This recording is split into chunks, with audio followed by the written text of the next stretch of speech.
Derrel Jazz Johnson, MSG Varsity, RazzandJazzSports.com, Fathers and Sons magazine. I'm here with Memphis Grizzlies play-by-play announcer, Mr. Brevin Knight, and former NBA player, Brevin Knight. How are you doing, Brevin? Doing really good, real good.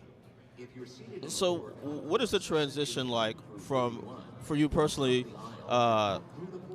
being a player to now being someone who describes the game for the millions of NBA fans worldwide?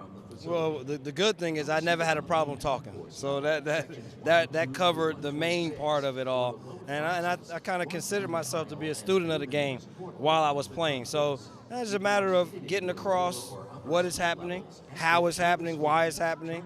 But it also was the preparation of knowing what I wanted to do when I was done playing, and taking a couple of NBA classes during the summer, did some broadcast classes to get myself ready. So I tell people we can only play basketball for so long. Eventually that ball stops bouncing and you got to do something else.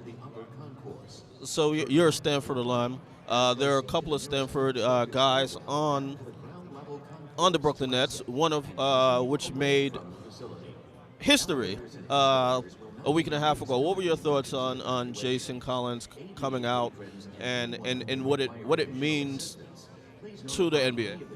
Well, first, Jay has always been a friend of mine, and no matter what his sexual orientation is, he was always and will always be a friend of mine. So I didn't make it as big of a deal as everybody else did, because he's still just Jason, and that's the way that he'll always be to me. But I'm happy that he can be comfortable in his skin. He can feel as though he can be himself at all times. And I'm happy that the people, especially here in Brooklyn, the NBA family, that we've all accepted him in that fashion. So it's been very good for him. It's been great for the NBA to show that they are accepting of everyone. And I wish him the best.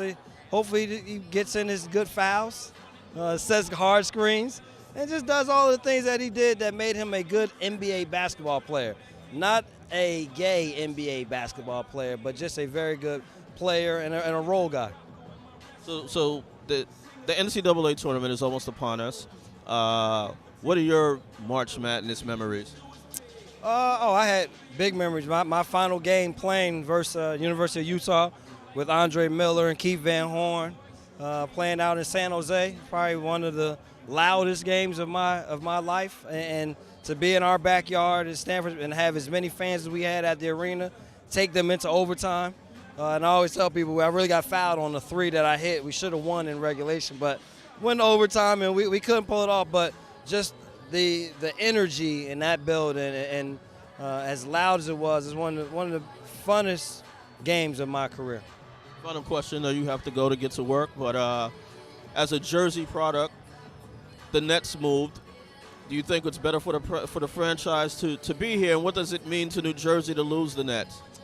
Well, I mean, it hurts Jersey. You know, I think we all, even though our professional teams are not called New Jersey, such except for the Nets were, with having the Giants, having the Jets, still felt that was our way of being a part of professional sports, and to have the Nets leave leaves a little bit of a void there in terms of basketball.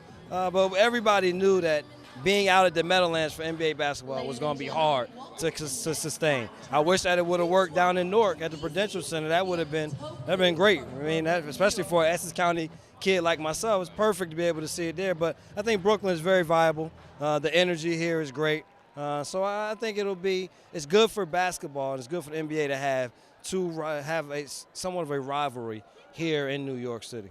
All right, thanks a lot for your time.